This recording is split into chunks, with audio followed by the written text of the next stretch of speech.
Welcome to the Transfer Talks podcast. My name is Katherine Lawlor. I serve as the Transfer Tracks coordinator at Northern Arizona University, and I'll have my guests introduce themselves.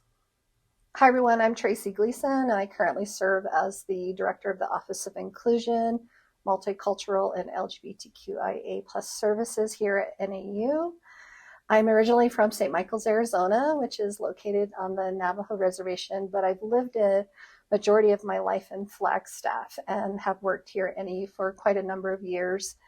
I have a Bachelor's of Arts in Anthropology from Stanford University and a Master's in Administration in Organizational Leadership from here at NAU. When I was an undergrad, I spent a couple of years at my initial institution and had an opportunity to apply and get accepted to Stanford University. So after those 2 years, I decided to transfer to Stanford. Well, as we begin, what have you enjoyed about the NAU environment as you've worked here? Well, as a staff member, I feel like what I really like about NAU is the people. So I believe our community is pretty friendly and welcoming and open to others. In fact, a couple of years ago, I had a colleague from another higher education institution that was visiting and came to campus, and I showed them around, and we were walking around campus, and one of the things she said to me after the tour that I did with her of campus, she said it was really neat because we ran into so many different people that I knew, and that she actually knew a few people as we were walking through campus. And so she felt like even though the university can seem kind of large and big and expansive, especially given the distance from like North Campus to South Campus here at NAU, that it felt very intimate and friendly and open and welcoming. And so for me, it's just really kind of felt like home for the most part. Well, as we talk about your transfer experience, what was your initial experience during those first 2 years at your first institution? It was okay, in the sense that when I was in high school, although I know I was a high achieving student, I didn't really know where I wanted to go and what I wanted to do. I was first generation, one of the first in my family to go to college. And so it was really hard during that time to figure out where I belonged and where I wanted to be. So I kind of went with what was really the closest and the easiest thing for me to do.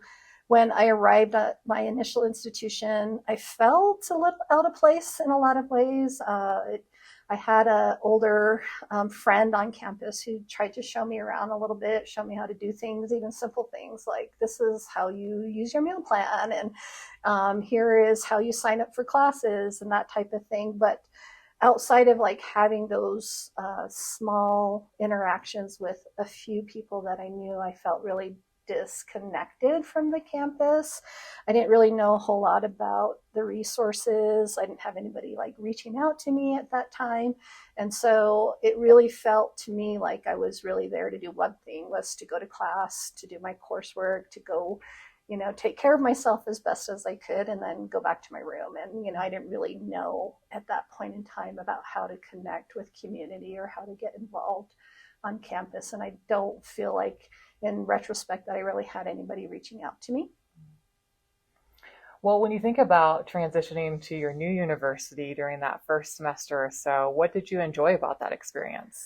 Well, interestingly enough, when I transferred to Stanford, I felt like I connected like right away, immediately. And really what it came down to was that there was a service office on campus. It was at the time when I was there called the American Indian Program Office. And being a woman of Indigenous heritage, I was identified as a member of the community to the administration that ran that office.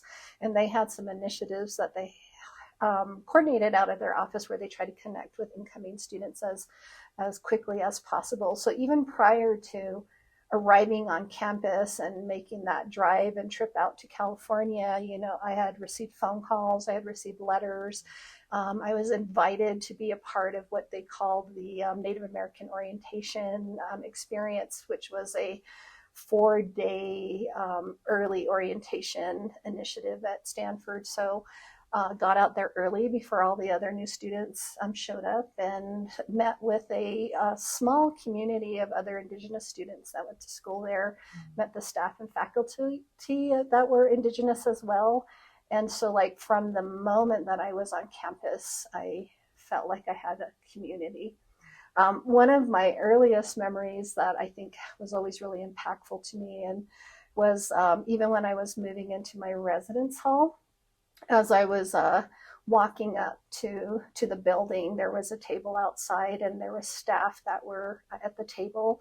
And as soon as I walked up, they knew who I was. Mm-hmm. They knew I was Traci, and they greeted me as Traci, and they said, welcome, and here's all your information. And so they did the work, like, prior to my arrival, to ensure that I was acknowledged and recognized and welcomed. And so immediately I felt comfortable, and I found community. That sounds very inviting. Well, what is a piece of advice that you would like to give to incoming transfer students? Well, when I think about when I first went to college as an incoming freshman, again, for me as a first-gen student with not a whole lot of people in my family that could help guide my transition into higher education, I felt very unsure of myself, right? And I didn't know resources, I didn't know who to talk to. And so the biggest piece of advice that I would give to a transfer student is, although you've had that experience of starting at an institution, like my story, your new institution could be very different. Look for those opportunities to connect with others, seek out the resources that are available to you. And if we even think about, why we're even sitting here talking right now, like here at NAU, we have our Transfer and Online Connections office, which is, I think, very unique. And it's something that was very much needed here at NAU. And so it's a really great opportunity for new transfer students to, again, find community. Like, how do you connect? How do you get involved? How do you get engaged? How do you find the people, your people, right? Mm-hmm. The people that are going to be there for you to ensure that you're successful and moving towards accomplishing your goals. So I think that's really important. Try to find your place as quickly as possible. That makes sense to me. Even as a transfer student myself, I didn't have a department to go to talk to specifically about my transfer experience other than that initial transfer credit process. So, all right. What types of programs or departments, people you want to give a shout out to, really helped you through that transition to your new university? Like I mentioned already, there was the American Indian Program Office at Stanford that reached out before I even arrived on campus. And so it's offices like that, that are really designed to serve, I think, unique student populations, particularly underserved populations or underrepresented populations, that I think can really make a huge difference in an individual's transfer experience. And so it was definitely the American Indian Program Office. Like I said, when I walked up to my residence hall, they knew who I was, and it was a very different residential experience for me. At my previous institution, I don't think I ever spoke to my RA, and I don't really feel like they ever knocked on my door to say hello or to check in outside of maybe the first floor meeting that you had when you first moved in, just so you learned all the rules and those types of things. And so the residential experience, living experience at Stanford, I think, was significant as well, because it created a smaller pocket of individuals that you connected with pretty frequently on day-to-day, week-to-week, because they tried to create a very intimate experience. So outside of like how else you might get involved on campus, at least with your residential living experience, you had community and you had people, and there was in addition to resident assistants, there were community assistants, individuals that were there to really serve as like what we would call peer mentors now, to help you with your transition, to help you learn about the campus, to show you things that you might not have learned about when you were looking at the institution. And so those were two of the biggest, I think, services or offices or initiatives at Stanford that really helped me connect. And then over time, it just seemed to, like, a world of opportunities opened up over time. Great. Well, what do you think when it comes to your values and your various identities? How did that play into your decision-making process when you thought about your major and career? So I was definitely one of those individuals that kept changing my mind in terms of like what I wanted to do and what I wanted to be, and how I was going to get there.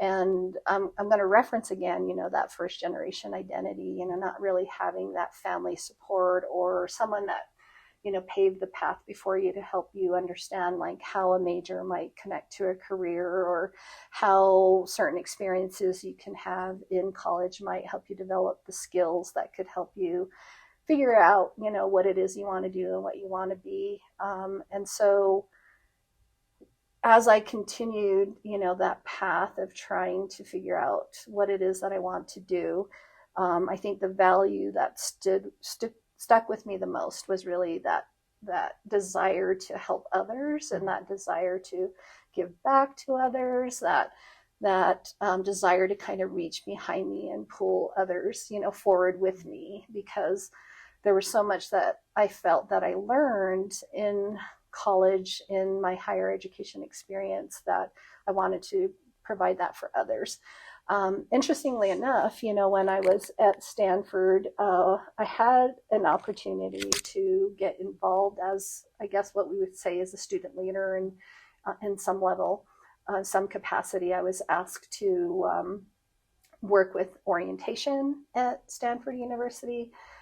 At that point in time, it was a student-run initiative on campus, so they hired student coordinators, they would hire student staff, to work with the orientation office to plan and coordinate the next year's orientation. So pretty quickly in that, after my first quarter at Stanford, I got connected with the director of the American Indian Program Office, and he really encouraged me to apply to be the Native American Orientation Student Coordinator. I mentioned how impactful that particular event was for me, or program was for me. So he encouraged me to apply to serve in that role, and I think luckily was hired, because up to that point I don't think I had any real work experience outside of like working in the fast food industry or something like that. And so it was that encouragement from somebody else, like somebody seeing something in you and saying, hey,